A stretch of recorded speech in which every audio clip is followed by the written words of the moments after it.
개인적으로 오늘은 참 특별한 날인 것 같습니다. 오늘이 2023년 하반기의 시작이라고 할 수 있죠. 우리 2023년의 교회의 표어가 주보를 보시면 예배를 향한 첫사랑을 지켜가는 교회입니다. 제가 1월 첫째 주에 설교하면서 이 예배에 대한 첫사랑이 뭘까라고 얘기했을 때 제가 참 감명받았던 제가 오기 한참 전에 5년 더 전이죠. 5년 7년 전에 우리 여기 계신 한인분들께 먼저 모이셔서 함께 예배를 드리셨던 그 마음을 예로 들어드렸는데요. 어쩌면 우리가 이제 2023년 하반기를 시작하는 오늘 이 주일에 첫 시작인데 그 시작하신 멤버가 이렇게 모이셨어요. 그렇죠? 그래서 2023년을 시작하면서 그때가 몇 년도죠? 그러면?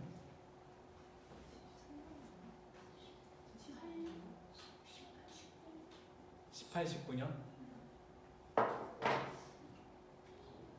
더 됐으실 것 같은데. 13년. 13년이면은 정말 스마트폰 있었나요? 있었군요. 13년. 그때의 마음을, 그때에 드렸던 그 예배를 이 6개월 동안 우리가 한번 계속 품고 나가고 또 여러분이 저희 가르쳐 주신 그런 한 해가 되기를 간절히 소원합니다. 오늘은 진단이라는 제목으로 하나님 말씀 나누겠습니다. 여러분 오늘 참 더운데 건강은 좀 어떠신가요? 최근 좀 건강 어떠신가요? 괜찮으신가요? 예람이도? 그러면 여러분 혹시 여러분의 신체 중에서 어떤 약한 부분 혹시 계시는가요? 좀 특별히 안 좋은 부분. 강재현 집사님 어디가 조금 약하신가요? 어느 약하신 부위가 있나요? 기관지. 예람이는? 그거는 엄마한테 물을 책임을. 우리 채진 형제님은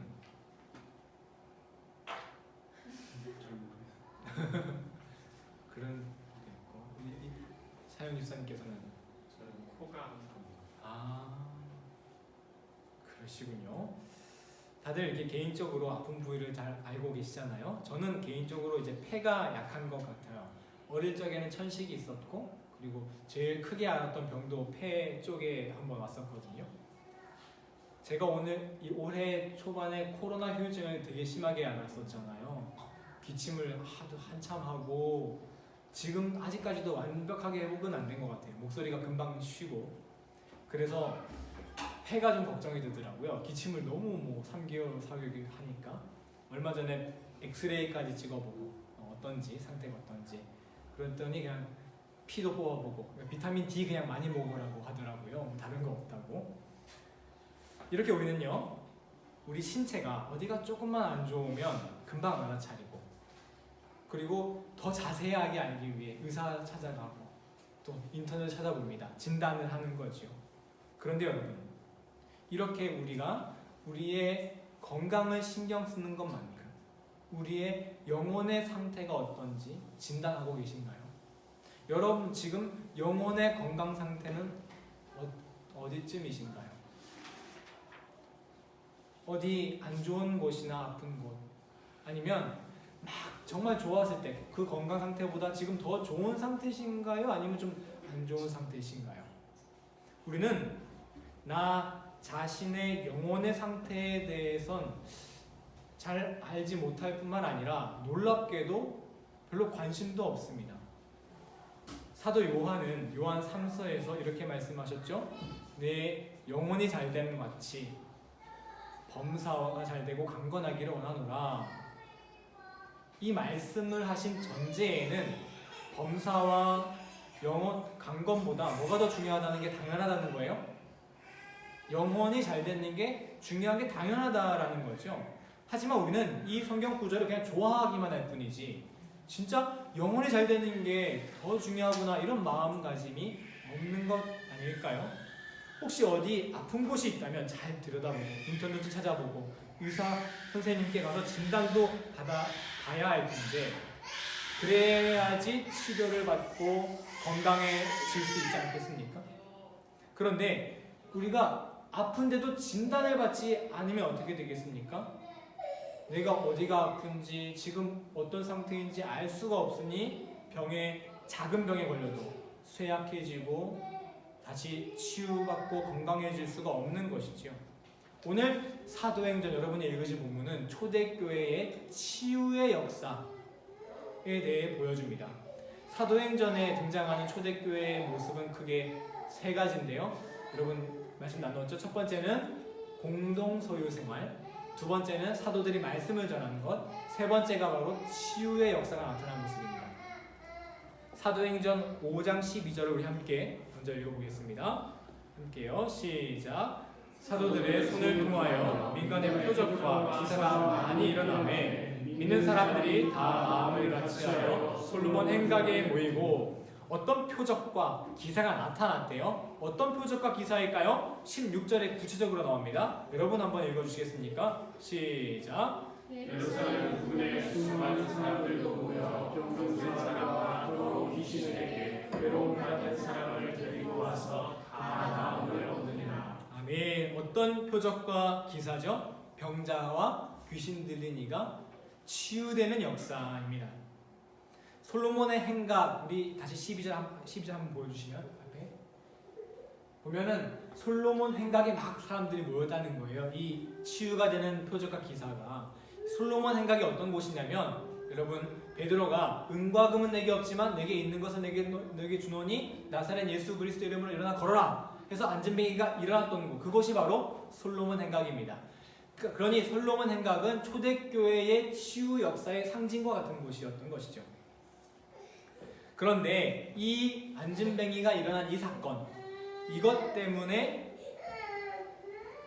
이 베드로와 마찬가지로 이 초대교회 성도들은 유대교회의 권력자들, 바리새인들과 사두개인들에게 이미 블랙리스트로 찍혀버립니다. 그러니까 이미 위협을 당했던 거예요. 이런 상황에서 일반 서민들이 그 바리새인들, 사두개인들에게 직접적 영향을 받는 사람들인데요.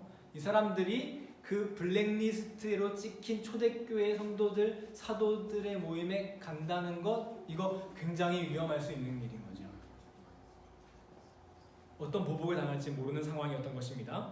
그러니 이 사도들로부터 치유함을 받으러 그들에게 나아갔던 사람들, 그러니까 내 병을 치유받으러 나갔던 사람들은 그냥 아무 생각 없이 그냥 욕심만으로 나간 것이 아니라는 뜻입니다.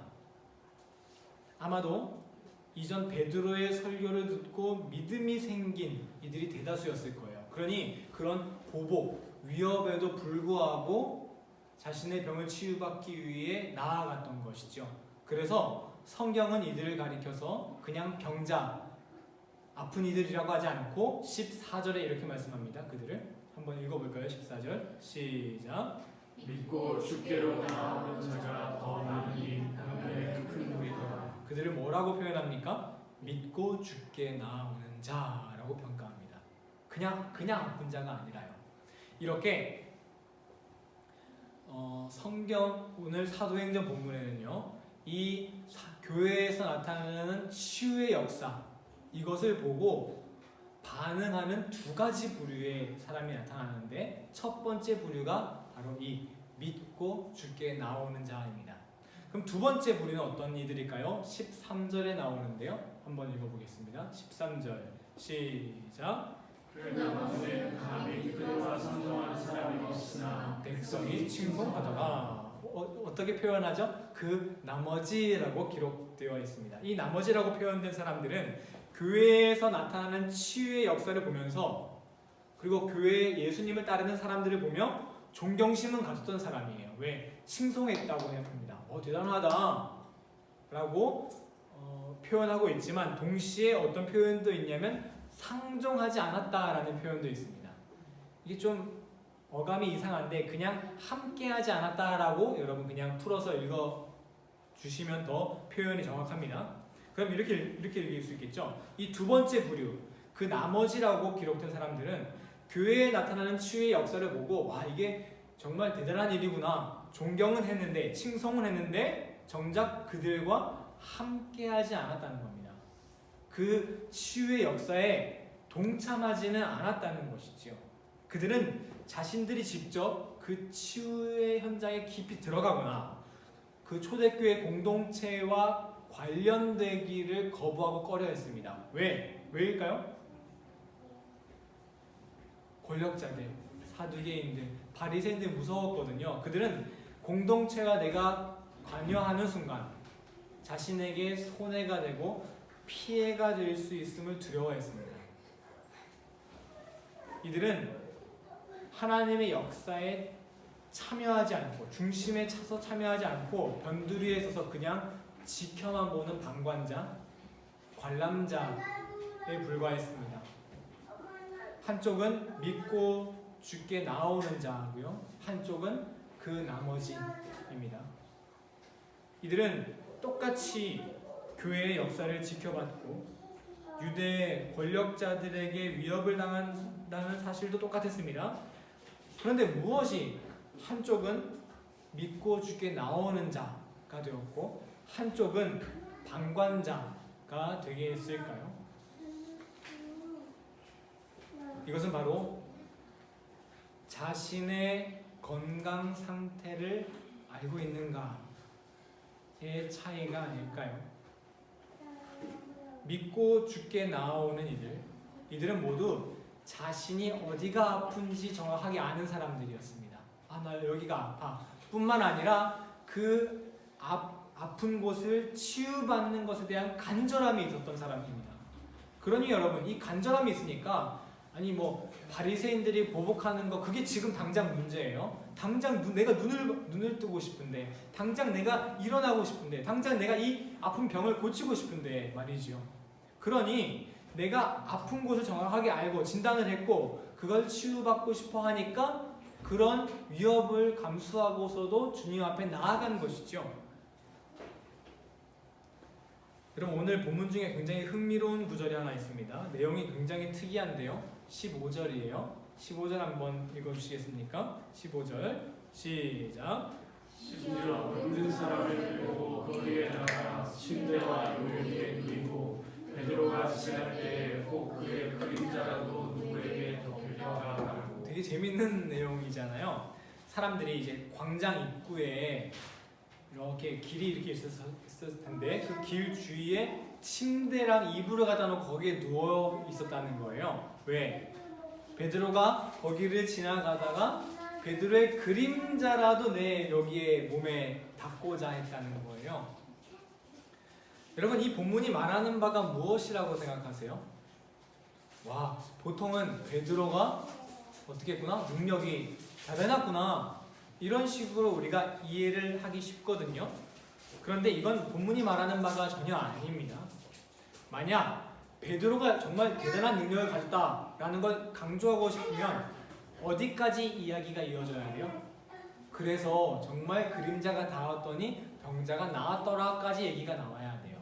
그런데 성경 어디에도 베드로 그림자가 닿아서 병자가 나았다는 사람 한 명도 없습니다. 오히려 이 본문은 하나님의 이 치유의 기적을 뭔가 마법과 같은, 주술과 같은 것으로 오해시키게 할 수 있는 좀 위험한 본문이라고 할 수도 있어요. 그럼에도 불구하고 왜 사도행전은 이 위험을 감수하고 이 특이한 성경 구절을 꼭 놓고 싶었던 걸까요? 그 그림자. 바로 이 본문이 말하고자 하는 바는 베드로의 위대한 능력이 아니라 병을 낫고자 하는 사람들의 간절함을 보여주는 구절입니다. 여러분, 얼마나 이 내 병이 낫고 싶으면요, 그 그림자라도 내가 닿고 싶다, 이 마음을 가졌겠어요? 마치 어떤 여인과 같이 예수님의 옷자락에 내가 손이라도 한번 닿고 싶다, 그 여인과 같은 그 간절함을 이 본문이 보여주고 있는 것이죠. 그러면 동시에 이 본문은, 이 15절은 우리에게 이런 질문을 던집니다. 이 병자들은 그림자라도 베드로에게 닿으려고 했는데 왜? 치유받기 위해서. 너는 예수님에게 닿으려고 어떤 간절함이 있니? 너는 너의 영혼의 질병을 치유하기 위해 어떤 얼만큼의 간절함이 있니? 이 사람들은 그림자라도 닿으려고 하는 간절함이 있는데 15절이 우리에게 던지는 질문은 바로 이것입니다. 영혼의 눈이 멀어 하나님을 보지 못하고 영혼의 입이 닫혀서 기도하지 못하는 이 큰 질병에 걸렸는데 우리는 이 부상당한 영혼을 치유함받고자 하는 간절함이 있습니까? 아니면 지금 내 영혼의 건강 상태가 어떠한지 알아보고자 하는 그런 갈망이 있습니까? 우리 하림 선생님, 하림 자매님 그 좀 어디 힘들 때가 혹시 있지 않으셨나요? 그 막 어디 저기 막 어디 뭐 쾰른 함부르크 막 이런 데서 사는 한국 사람이라고 막 전화해가지고 막 어디 아픈데 이거 어떻게 해야 되냐고 막 이런 식이라든지 밤 12시에 막 전화하고 이런 경우가 되게 많다고 좀 들었어요. 그만큼 우리가 관심이 있거든요. 이거 오늘 당장 알아야 되겠다. 근데 우리의 영혼에 대해선 죽기 직전에 알면 되지 뭐. 요 정도 마음이라는 거예요. 제가 초등학교 때 참 바보 같았던 일이 하나 있었는데요. 지금은 아니지만 우리 국민학교, 초등학교 다니실 때 교실 바닥이 이제 나무 바닥으로 되어 있었잖아요. 지금은 아마 아닐 겁니다. 그럼 거기 이제 그래서 물걸레질 하면 안 되고 기름칠 해야 되지 않습니까? 그래서 실내화라는 게 필수였고요. 근데 하루는 제가 실내화를 안 가져가는 거예요. 그래서 그냥 근데 거기 뭐 신발 신고 다니면 안 되니까 양말로 이렇게 막 다녔어요. 당연히 막 기름으로 아주 양말이 시커매졌죠. 근데 지금은 기억은 잘 안 나는데 제가 그 교실 선생님께 이렇게 가야 됐었어요. 아마 뭘 잘못해서 맞으러 갔던 것 같아요. 선생님께 이렇게 나가는데 앞에 이렇게 가는데 이 발에 뭔가가 팍 찔리는 거예요. 너무 아파가지고 그 자리에 주저앉았어요. 근데도 이거 때리시더라고요. 때리고 맞고 이제 들어와가지고 이렇게 양말을 너무 아파서 양말을 못 벗겠더라고요. 그래서 양말을 딱 벗어보니까 이제 오른발이 이렇게 있으면 요 오른발 오른쪽 위쪽에 가시가 탁 박혔더라고요. 조그만한 게. 그래서 이 정도 가시면 빼야 되겠다 하고 이제 이렇게 빼는데 이게 안 빠지는 거예요. 그래서 뭐 이따가 빼야 되겠다 하고 여러분 정말 그 초등학생 남자들이 이제 미련한 게 이 상태로 막 이게 막 농구도 하고 막 발이 이렇게 딱 하면 너 아파요 아 이러면서 농구도 하고 뭐 축구도 하고 뭐 다 했어요. 집에 가가지고 너무 아파서 안 되겠다 해서 양말을 벗어봤는데 깜짝 놀랐습니다. 알고 보니까 이 나무가 이렇게 여기 가시가 있어가지고 저는 이렇게 박힌 줄 알았는데 알고 보니까 진짜 이만한 나무 조각도 나무 가시가 아니에요. 이 조각이 발바닥으로 해가지고 이 위로 관통을 했더라고요. 근데 이거 뭐 괜찮겠지 하고 그 상태로 아니 발바닥에 나무 이렇게 관통을 박혀 있으니까 당연히 농구를 하면 당연히 아프죠, 그렇죠? 그 상태로 있었던 거예요. 정말 미련한 게 이걸 모르고 그냥 하루 이틀 놔뒀다고 생각해 보세요. 이 가시 하나 박힌 것 때문에 다리를 못 쓰게 되는 것 아니겠습니까? 너무 미련한 짓이죠. 그런데 이렇게 너무너무나 위험하고 미련한 짓을 우리가 우리 영혼에게 매일매일 하고 있다는 겁니다. 우리는 어디 다치거나 조금 몸이 안 좋으면 병원에 가서 몸을 진단하잖아요. 어디가 아픈지, 무슨 원인 때문인지, 어떻게 하면 나을 수 있는지. 그런데 우리의 영혼도 우리 이 세상에 살다 보면 다치기 마련이라는 거죠. 가시에 찔리기도 하고 넘어지기도 하고 불에 데이기도 하고 말이죠. 그러면 매일매일 내 영혼의 상태가 지금 어떠한지 스스로 진단해야죠. 이전처럼 혹시 감사가 잘 나오지 않으십니까? 이전보다 뭔가 더 불평만 나오고 하나님의 임재가 느껴지지 않으십니까? 그러면 지금 내 영혼이 어딘가 아픈 곳이 있는 건 아닌가 점검해 봐야죠. 예전처럼 기도가 잘 나오지 않으십니까? 예전처럼 찬양을 해도 은혜가 되지 않으십니까? 그러면 지금 내 영혼에 어떤 부위가 아픈지 점검하고 진단해 봐야 되지 않겠습니까? 여러분, 지금 여러분의 상태는 어떠합니까? 자신의 부족함, 연약함을 모르는 사람들은 절대 주님 앞에 나아가지 못했습니다. 오늘 사도행전처럼 자신의 아픈 곳 모르는 사람들은 그저 변두리에 서서 치유 역사 잘 일어나네 하고 그냥 칭송만 할 뿐이었습니다. 여러분, 오늘 우리의 신앙이 바로 이런 신앙 아닐까요? 이들은 왜 그 교회의 역사에 동참하지 못했습니까? 내가 그 교회 공동체와 관여되는 순간 어떤 피해를 입을까봐. 여러분, 이 모습이 오늘 교인들과 똑같죠? 어떤 모습이요? 교회에서 정말 부흥 일어나고 정말 성령에 충만하고 역사 일어나는 거 다 정말 좋은 거라고 생각해요. 너무 대단한 일이에요. 누구나 다 그런 교회 다니고 싶어요. 그렇죠? 여러분, 여기에서 성령 충만한 교회 안 다니고 싶어 하는 사람 어디 있습니까? 그런데 정말 재밌는 건요, 그 모든 사람이 다 성령 충만한 교회 다니고 싶지만 그 성령 충만함의 주인공이 내가 되고 싶진 않아요. 그냥 나는 그 교회에 다니고 싶을 뿐이지 내가 그 성령 충만한 교회의 주인공이 되고 싶진 않아요. 왜? 그 교회 일에 너무 내가 중심으로 돌아가 버리면 뭔가 손해받을까봐, 피해당할까봐. 하지만 자신이 어디가 아픈지, 자기가 어디가 상처났는지, 어디를 치료받아야 되는지를 아는 사람들은 그 위협과 그 어떤 피해가 있음에도 불구하고 주님 앞에 나아가 치유받고 초대교회 공동체를 이루었습니다. 우리는 우리의 신앙을 날마다 점검해야 합니다. 그렇지 않으면 부상을 입어도 크게 쇠약해도 우리의 영혼 치료받을 수 없겠죠. 치유받고자 하는 간절함이 없으니 굳이 손해를 감수하며 주님 앞에 나아갈 이유도 없습니다. 자신의 연약함을 인정하지 않고 모르는 사람은 절대 주님 앞에 나아갈 수 없습니다. 성경의 인물 중에 자신의 연약함을 너무나도 잘 알았던 인물이 있습니다. 바로 다윗이라는 인물입니다. 다윗은 연약했습니다. 특히 우리가 잘 아는 이야기가 있죠. 그는 성적인 부분, 음란의 부분에서 취약했습니다. 그래서 남의 아내, 우리아의 아내 밧세바를 범하는 죄를 범했고 이 죄를 덮으려다가 결국 살인까지 하게 되죠. 다윗은 자신의 이 병든 영혼을 그냥 지나치지 않았습니다. 다윗은 확실히 죄를 지었어요. 그의 영혼은 확실히 병들었습니다. 이때. 그런데 다윗은 이 자신의 병든 상태에 꼭 치유받아야 됐다고 간절함을 느꼈습니다. 무엇을 통해? 바로 나단 선지자가 그를 꾸짖었거든요.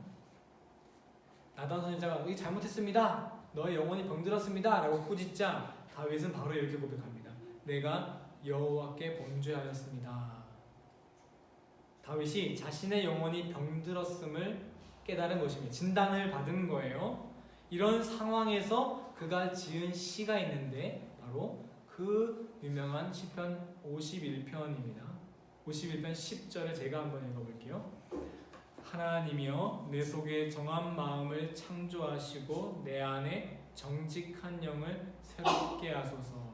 그 다음 이어지는 11절과 12절에서 다윗이 하나님, 제 영혼이 이렇게 병들었는데 이 병든 영혼을 제발 회복시켜주세요. 제가 그동안 받았던 그 은혜가 정말 다 무산되지 않도록 제 영혼을 제발 회복시켜주세요 하는 이 간절함이 얼마나 구구절절하게 묻어나오는지 여러분 보실 수 있습니다.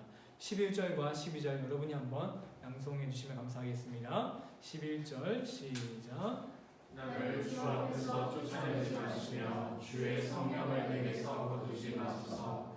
주의 구원의 즐거움을 내게 회복시켜 주시고 자원하는 심령을 주사 나를 붙드소서. 다윗이 이 자신의 영혼이 지금 상한 것에 대해서 얼마나 가슴 아파하고 이거 안 돌아오면 어떻게 할까? 내가 하나님과의 관계를 내가 점점 높이 쌓아서 내 영혼이 이 상태까지 왔는데 이 병 때문에 지금 이렇게 시무룩하고 병들었단 말이에요. 이거 어떻게 하면 그 하나님과의 내가 말했던 그 관계, 그 성숙했던 그 관계 잃지 않고 회복할 수 있을까라는 마음 보여지지 않습니까? 주의 성령을 거두지 마옵소서. 내가 그동안 내 마음에 쌓았던 이 성령이 혹시 사라져가지고 영혼 회복하지 못하면 어떡하지? 주의 구원의 즐거움을 내게 회복시켜 주옵시고, 그동안 내가 하나님과 나눴던 그 구원의 즐거움, 그 구원의 감격이 사라져버리면 어떡하지? 여러분, 그런 마음이 있으십니까? 내가 혹시 이 하나님과 맺었던 이 아름다운 관계가 지금 내 영혼이 병들어서 다 무너져 내버리면 어떡하지? 이 간절함을 우리는 배워야 합니다. 병을 치유받을 수만 있다면 그림자라도 닫고자 했던 이 사람들, 이 병자들처럼 우리는 내 병을 치유하기에 예수님의 그 옷자결하기라도 닿으려고 예배의 자리에 나와 은혜를 사모해야 할 줄 믿습니다. 내 지금 건강이 어떻고 인간관계가 어떻고 재정 상황이 어떻고 이런 거 챙기는 것처럼 우리의 영혼의 상태가 어떠한지 매일매일 점검하는 우리가 되기를 소원합니다. 지금 내 영혼이 너무 차갑게 식은 건 아닌지, 아니면 요한계시록 말씀처럼 덥지도 않고 차갑지도 않고 미지근하여 가지고 뭐 아무짝에 쓸모없는 상태가 된 건 아닌지, 주님 예배를 통해 내 영혼을 점검하게 하시고 혹시 병든 곳, 아픈 곳이 있다면 오늘 회복시켜 주옵소서. 여러분, 병이 그 시기 딱 맞는 시기가 있지 않습니까? 그때 고쳐야 하는 약이 그때 먹어야 하고, 아무리 별거 없는 병이라고 하더라도 그때 고치지 않으면 심각한 병 되지 않습니까? 여러분, 오늘 우리가 진단받아야 할 영혼의 병이 있습니다. 오늘 내가 하나님께 치유받아야 할, 회복해야 할 영혼의 상처 있습니다. 오늘 하나님께 기도로 우리가 나아가겠습니다. 기도와 찬양으로 나아가겠습니다. 오늘 이 기도와 찬양을 통해서 주님, 내 영혼을 진단하여 주옵소서.